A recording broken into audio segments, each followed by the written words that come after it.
Hey everyone, welcome back to another episode of the Easy Conversations podcast, a podcast about having easy conversations. I'm your host, Furkan Dandia. In this week's episode, I'm super excited to welcome Donald Sweeting, also known as Deej, who is an online coach and personal trainer.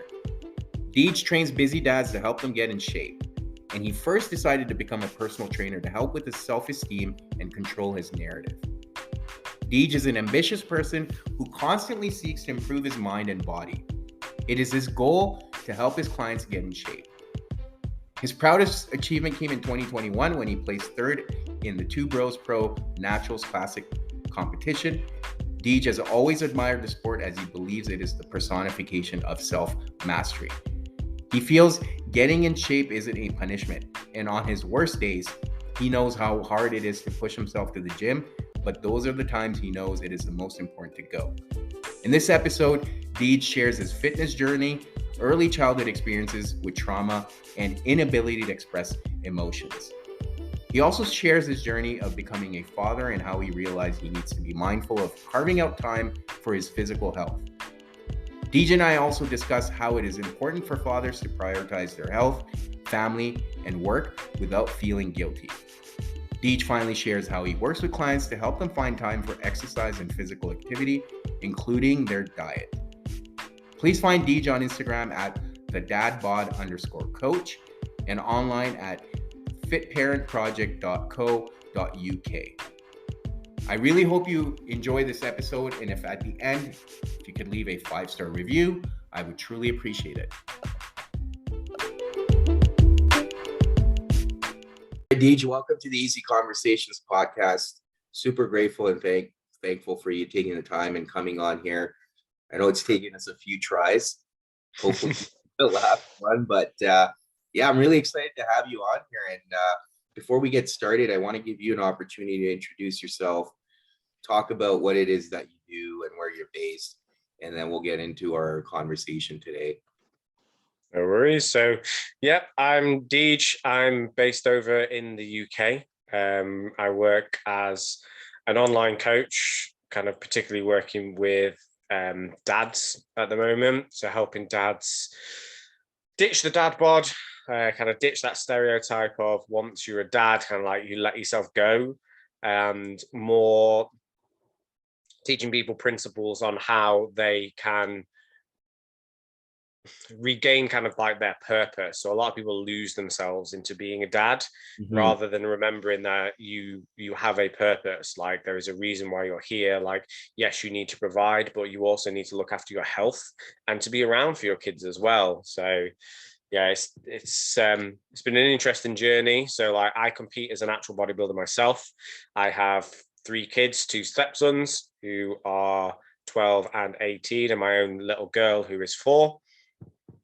So my whole process is taking what I learned from being a natural bodybuilder and competing at like the highest end of like physique sports, simplifying that down and making it easy to digest so that your everyday dad can get in better shape, but also then have that balance between having a job, providing for your family, having a career, which is obviously very, very important, but also spending quality time with your family as well as staying like fit and healthy. And it's that balancing of those big 3 that I think most guys really struggle with.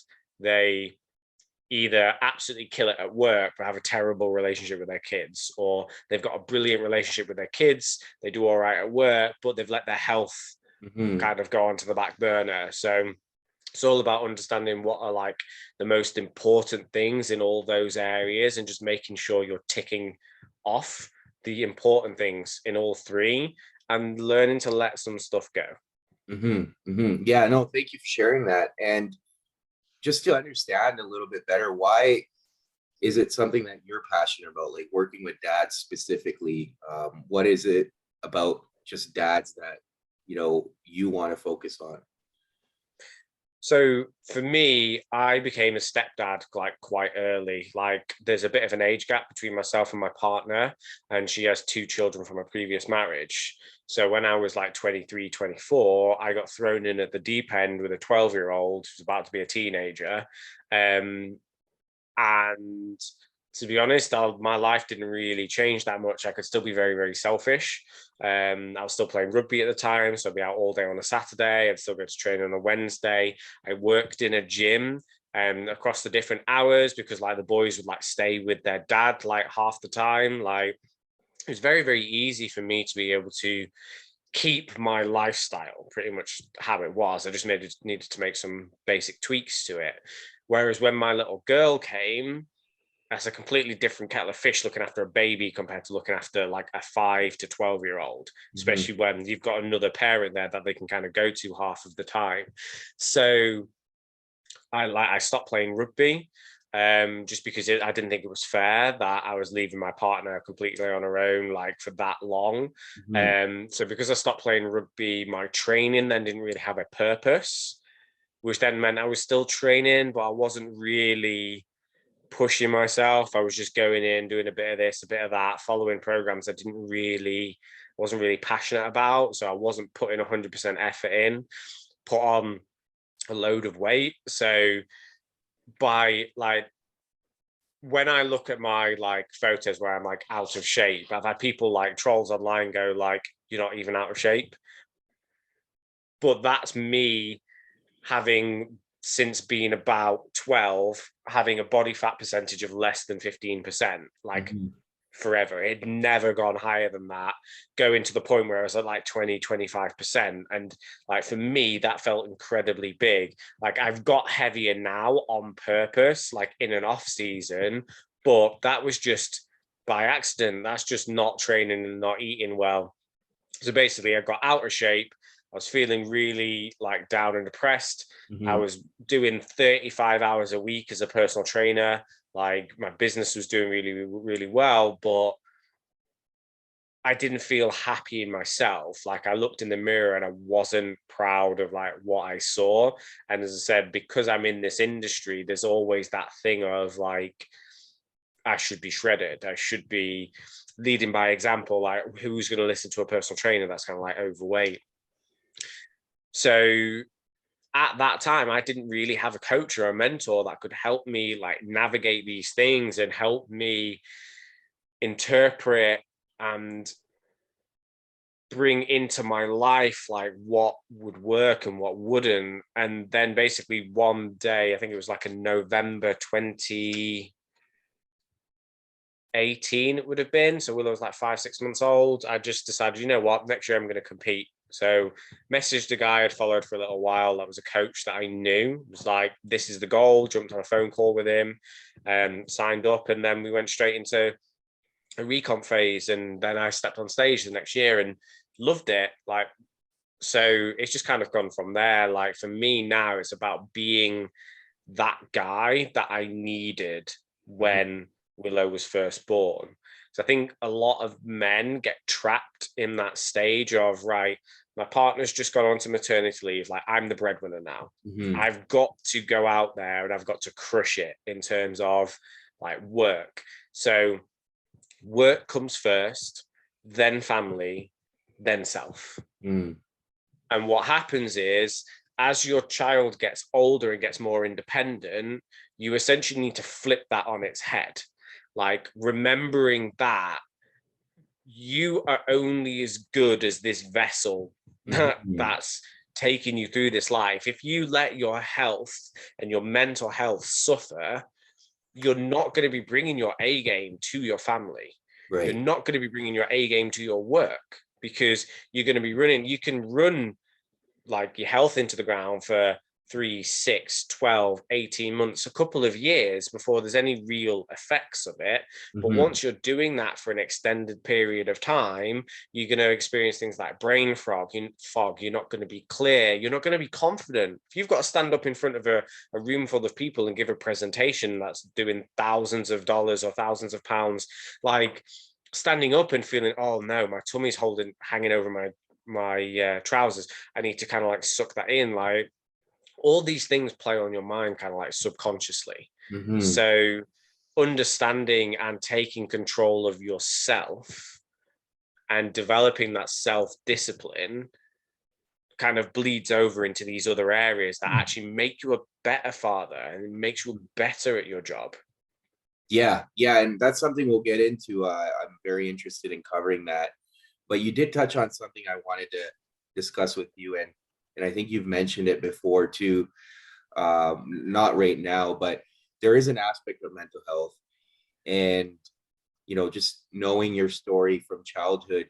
Why do you think, like, the physical health, how does that correspond to mental health? And if for the listeners, if you don't mind walking through your early childhood life, and how you know this was impacting your mental health as well. Yeah, so kind of going right back to like when I was probably a teenager, like my family don't have great coping mechanisms for emotional stress. Mm. My dad is an exploder, so he wears his emotions on his sleeve. If he's having a bad day, everybody around him is also having a bad day.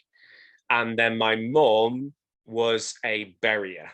So Mm. literally just would internalize everything, take on everybody else's problems, but then not talk about it. So I've got the two extremes of coping with stressful situations that are completely polar opposites, and nowhere in the middle to learn and understand that emotions are normal, feelings are normal, and actually it's good to express them. You don't just want to bury them. So then when my parents' relationship broke down when I was about 15, I didn't have any of these coping mechanisms in Mm-hmm. order to be able to deal with any of that. So I took more after my mum's approach. I became a barrier. I became the rock for my family to unload all their stuff on, and I would internalize everything. But then that turned me I was a very angry teenager then, but there was I couldn't let it out on my dad because I was really good friends with my dad, and I couldn't let it out with my mum because my mum was a barrier. So I then would play sport, and I'd play rugby, I'd play contact sport, where I'd then be able to go and take all that anger and frustration and just be able to go and just hit people for 90 minutes like every week. And that was my vent. That was my coping mechanism. And then when I kind of got through college and university, having studied sport and exercise science and things like that, like I discovered a love for the gym because that would make me better at rugby, but also it's like, what's it called? Is it masochistic, where that little bit of pain. Mm. So you're having a bad day, you go to the gym, you take that external pain and you internalize it by going and tearing down your muscles and turning that negative emotion into a positive outcome, as in like I would look and feel better. I'd be strong. I'd be able to take on everybody kind of else's problems. Mm. And it wasn't until kind of like my mid-20s when, as I said, I'd gone through this breakdown. I'd then gone through my first bodybuilding show. And sorry, no, it's probably before that. Before that, I had a bit of a mental breakdown Mm-hmm. of essentially when Natalie was pregnant with Willow, I was terrified that I was going to become my father Mm. suddenly. Yeah. So that's where then I got into more things like the talking therapies. I went to see it had to all be on Zoom at that point. Yeah. So I went to see a therapist and we just talk through things and understanding that emotions are normal, and it's normal. Everything that I was feeling was completely normal, and that I didn't need to bottle it up. I just needed to speak and express and be open and honest. And since then, I've been able to find different networks of people that kind of be able to kind of like do that. But I know whenever I'm having a crisis, Mm-hmm. that 9 times out of 10, I'm having a crisis because in my head, things are spiraling out of control. And I'm Right. starting to focus on the things that I cannot control. Mm-hmm. And when you do that, it feels like you're in that victim mentality and the world is happening to you. Yeah. And something that you can 100% take control of is the food that enters your body and the movement that you do with it. Like, nobody can force you to eat something if you don't want to eat it, and nobody can say to you you can't move. Right. Like, they are things that you can control. And 9 times out of 10, if you take control of those things and you start to make a positive impact in it, it has a snowball effect onto other areas of your life. You start to look at things in the best example I've got is like when you pick up the 10-pound dumbbells and you do chest press, and 10 reps feels really bloody hard. And then next week you might get 12. And the week after you get 13, and then 14, and then 15. And then you get to 20 and you go, I want to try the 15-pound dumbbells now. Mm-hmm. And then I can get 10 on that again, and I can get 12 and get 15. And after 3 months, you've gone from using 10-pound dumbbells to using 25-pound dumbbells. Like, if you went into the gym on day one and tried to pick up the 25-pound dumbbells, you wouldn't have been able to do it. Right. But it's just showing that consistency, and over time, putting yourself in uncomfortable situations again and again and again, eventually you're going to be able to deal with more. And then that crosses over into everyday life. When you're facing problems and you're facing challenges, you start to recognize that challenges are just opportunities for you to learn or grow. Mm-hmm. And when you can face them with that attitude, the sad truth is, like, problems are always going to come your way. The only thing that happens is you get better at solving problems. You get bigger problems to solve, which is a bit of a kick in the balls when you kind of think about it. But the people that are successful in life are the people that solve big problems. Yep. And the thing is that they're the ones that make more money. They're the ones that have better relationships. They're the ones that do more things in their communities because people come to them to help them solve problems. It's our human state in order to be able to solve problems. Yeah, for sure. Yeah, and I think along with consistency, as you mentioned, another important thing is patience, because whether it's problems in life or even in your example, going to the gym, if you don't have that patience and consistency, you won't see the results, right? And I think a lot of people forget that in everyday life. So you mentioned that, you were able to realize when you started talking to a therapist that I guess the expression of emotions was something that you struggled with. But after going through therapy, how has that changed? How have you been able to manage that now, rather than, as you mentioned before, you was just going to the gym and, pushing yourself hard and not really dealing with the emotions? How has that changed for you now? It's more communication. So it's, if somebody has done something that's upset me before, I just bury it under the carpet and kind of just ignore it, sort of thing. Whereas now it's more, okay, let me take a step back from this situation, so I'm not approaching it in an emotional way. Mm-hmm. Somebody's said or done something, or as an email come through as a client that's doing my head in, 24 hours isn't going to make or break it. So write an initial response and then sit on it for 24 hours and then kind of come back to it. And then 9 times out of 10, you pull all the venom out. And the points that you kind of like want to make, you tend to then kind of like make it in a more diplomatic way. Mm-hmm. The main one is communicating with my partner. So rather than just, I'm having a bad day, I become sulky and moody, and then she feels like it's her fault. It's more communicating, look, I'm having a tough time at the moment. XYZ is happening. I'm dealing with it. Just understand that it might affect my mood, and it's nothing to do with you. You haven't done anything wrong, and I apologize in advance if I'm more snappy than I need to be. And it's sometimes for me, I still get in those moods, and I'm still like that, but I'm more self-aware of it now, so that if I'm in a mood like that and she's like, what's up with you? It's like, you know what? I haven't processed it yet, so I'm not ready to talk about it. I will come to you when I'm ready.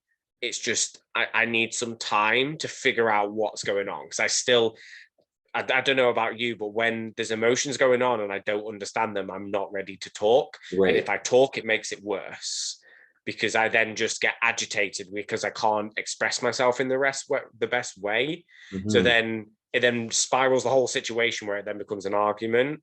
Right. Whereas if I just need some time to take myself away and go and be quiet, and I have an internal monologue all the time where Yeah. I'm constantly talking to myself and trying to make sense of kind of like what's going on. Mhm. And the monkey in my head is quite self-deprecating. Mhm. So when I'm having that conversation, I have to try and quiet down my monkey that's telling me all these awful things Yeah. before my human brain can kind of like take over and go, well, actually, thank you for that information, but it's not very useful to me right now. So I'm going to take over here and try and make the best out of this situation. But I appreciate what it is you're saying, and everything you're saying is completely valid. Yeah. But I need to handle this situation, or else it's going to blow up and it's going Yeah. to be a lot worse. For sure. For sure. Yeah. And I'm glad you mentioned that because it's true. Like, I think we all have that voice in our head that's trying to feed us information that potentially isn't valuable in that moment, but taking that time is such a great way to be able to process things. And the fact that you can communicate that is also important, because then your partner is not like waiting for you. She's not like, Mm. oh, well, when are we going to have this conversation? But you're telling her, well, I just need time and we will have this conversation, just maybe a day from now, or so many hours from now. But you're communicating that, and that's so important. The other thing you did mention was, um, a lot of the struggles you started recognizing happened when you were about to expect your daughter. And you mentioned that was probably around the fear of becoming a father. Why was that so much more different than being a father to the two stepsons you have? Because you were still fathering them. Why was it so much more different when your daughter was about to be born? I think because the boy's dad is still such a big part of their life, Mm-hmm. like ultimately, yes, I'm there as a parental figure. However, I don't get the final say Mm. on a lot of decisions. Like the boys always know that if I say something and they don't quite agree with it, they can always go to their mum to try and get it overturned. So it's one of those things where I think if their dad wasn't such a big part of their life, like we have a really, really amicable relationship with their dad. Like me and Natalie went to their wedding. So he's got a new partner. Yeah. We went to their wedding. They came to our wedding. Like we speak, they come over. Like we want the environment to be as inclusive as possible, and there's no sort of like anonymity. So I think if that wasn't the case and the boys were with us 100% of the time, and like I was having to make kind of like life choices and stuff for them, it might have been a little bit different. But Mm-hmm. when Willow was pregnant, it was almost like a switch went off in my head of, right, shit's about to get real. You've got another human now who you are responsible for making sure that they grow up to be a good human. Like, Mm-hmm. and that's on you. Like, yes, it's on Natalie as well, but that's on me to instill those values. And as I said, me and my own dad have a interesting relationship. Like, I think he suffered a lot of physical and mental abuse when he was a child, Mm-hmm. and he's bearing the scars of that. Like, getting older and understanding more about mental health and things like that, he is very much like a narcissistic abuser, but he doesn't realize that he is. So the dynamic between like me and my sister was I was his what do you call it, his feed. So he would put me up on a pedestal and he'd set me and my sister almost like against each other, but Mm-hmm. I was always up on the pedestal. I was his attention. Like he could parade me around like a medal of honor, like when I was doing well at school, when I was doing well at sport. And when I got into my 20s and I got into a healthy relationship where there was communication and things like that. Yeah. When we used to communicate, he was still trying to do that. He was trying to live his life through me.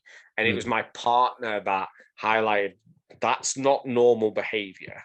What he's doing there, that's manipulative. That's not the way a parent should speak to their child. It's almost like we flipped. I became the parent and he was the child. Like Right. he'd have big emotional outbursts and kind of like things like that. So I think because I was going through that transition period of breaking away from that almost narcissistic grip that he had on me, Yeah. I was then terrified in my own head that I was then that would be then my relationship with my child. Yeah. So it's probably a combination of the two, of the timing of it, as well as that obviously they're not my biological sons. Like I love them to pieces. I love them like they are, and they have a great relationship with their own dad. So yeah, I think it's a combination of those two things. Yeah. And thank you for sharing that. It's definitely not easy to talk about, but so as you became a father to your daughter, like how were you able to make sure you were going to do things differently, as opposed to how you were raised? Because quite often that's the model we have. And to your point, you were aware at that time that it wasn't a healthy model. So how were you able to do things differently? Well, I think for me, number one, I've got a great partner.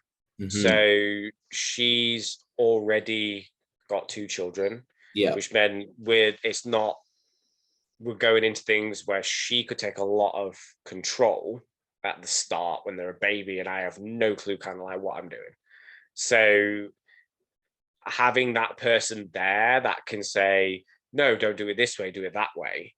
In terms of like all the basic stuff, in terms of like changing, feeding, knowing what to do. And she is amazing at like doing all the research on like sleep and all that kind of stuff. She's very, very invested in that. So I'm very, very lucky, as in I've got a partner that can kind of do that. And then for me, it's a hard one to kind of like explain. I've had a model of how not to do it. So I'm almost doing the opposite. So if I think, right, what would my dad do in this situation? I almost kind of like do the opposite. So I'm very much a believer in like stoicism, and that there are only ever 2 things that happen to us: what actually happens and how we feel about what happens. And that every situation, you can always take away a lesson.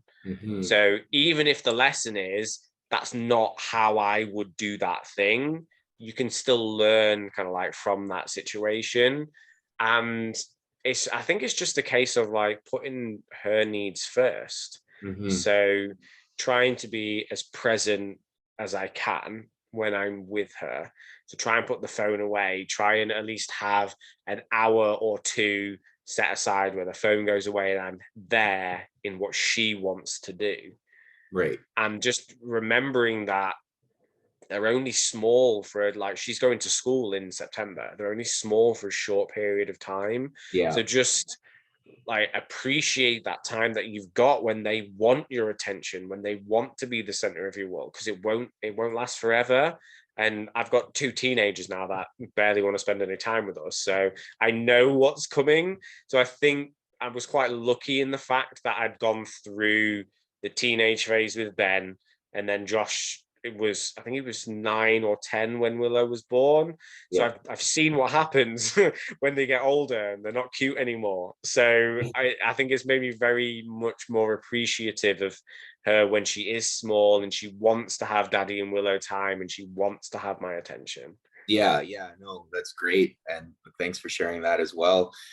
And I guess one of the things I did want to discuss, and we talked about it as well when I was on your podcast, and we've alluded to it a little bit earlier, but as dads, when we're trying to focus on our fitness or physical health, as you mentioned, it's tough often to prioritize that physical health with work and family, right? And there's often a sense of guilt when we take that time for ourselves. What is it that, first of all, I want to understand, how are you able to navigate that if there is ever any sense of guilt, especially, with training and doing competitions and stuff like that?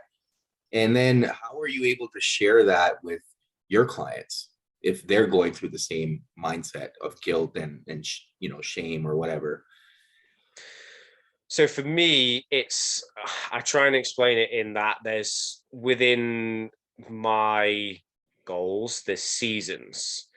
So when I'm dieting for a show, it's completely different to when I'm in the off season. Mm-hmm. So when I'm dieting for a show, I have to be a lot more strict. So like my last prep lasted 37 weeks. So what's that? 9 months in a diet. The first 20 weeks, I was probably flexibly dieting. So I eat 5 or 6 meals a day. 4 of those meals were set and 2 were like flexible. So I'd still track it and I'd adjust the portion size up and down. So it still fitted within some parameters, but it meant that I could still eat meals with my family and they kind of like weren't missing out. In terms of like training, etc., I've got my schedule in terms of training revolves around my childcare.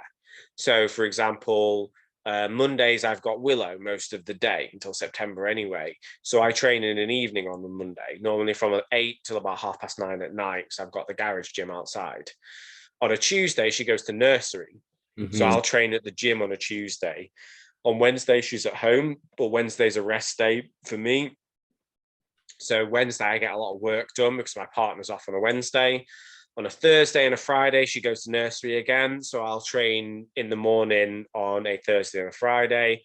And then on a Saturday, I'll train in the home gym again. So, and then Sunday's a rest day. So I've built my program around what Willow's doing. So I'm looking at the available time that I've kind of got, and I worked with it. Like when I first go rewind 12 months, I was only training 4 days a week because that was the only amount of time that I could set aside for it. And it's only tweaking a few things with my work schedule that I was able to find that kind of like 5th day. Most people can get away with training 3 or 4 days a week and still make really, really kind of good progress. It's just because, again, what we're trying to work on in terms of like my weak points, we needed that extra day in order to be able to do that. So how I do that with clients is if they're struggling for time, we will sit down and we will like physically plan out.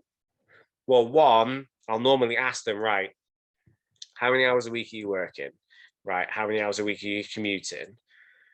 How much time do you set aside to prep your food? We'll go through the 160. So you've got 168 hours in a week. We'll go through and we'll log all the, non-negotiables. So we'll put all the non-negotiables in there, the things they absolutely cannot take out of their lives. Normally, that'll come to somewhere between, so that's like sleep, work, and all the things kind of to do with the household. That normally comes to, out of 168 hours, is normally around 130, 140, which means you've got 25 to 28 hours that are normally taken up with social media and just crap, basically, that they don't notice because it's in little blocks of 15, 20 minutes here, there, and everywhere. So when people look at it like that and they realize that actually I've got 25 to 30 hours of unproductive time at the moment, as a coach, I need 5 of those. 3 hours of training and 2 hours for your food.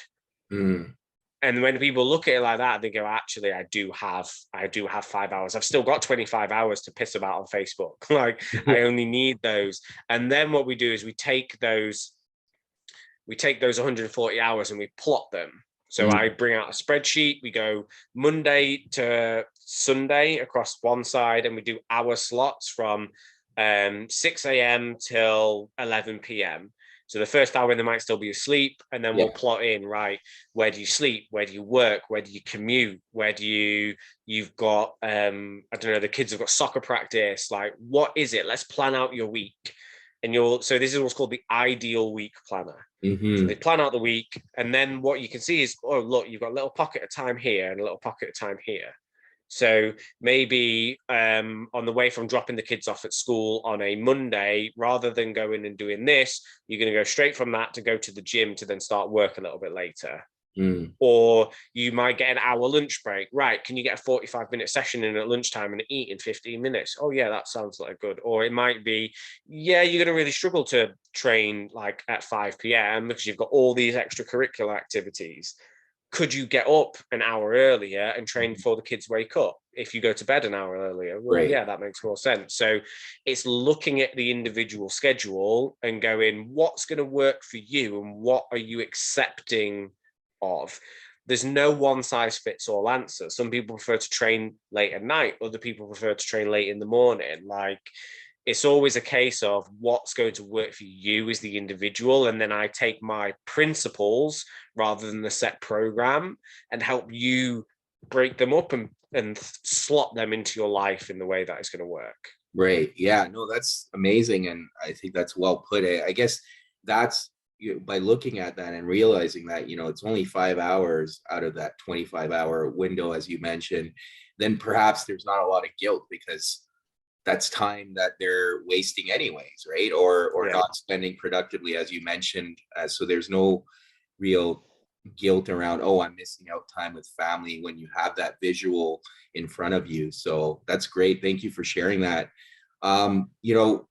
This has been a great conversation. I really appreciate you coming on here again and working with me as we were trying to figure things out. But yeah, no, I've really enjoyed it. And thank you for being so vulnerable and honest about your own journey.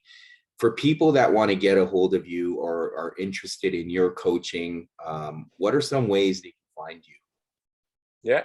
So the place I'm most active is on Instagram, and that's at the dadbod_coach. I am also on YouTube and Facebook under the same kind of like titles, or you can head to my website, which is www.thefitparentproject.co.uk.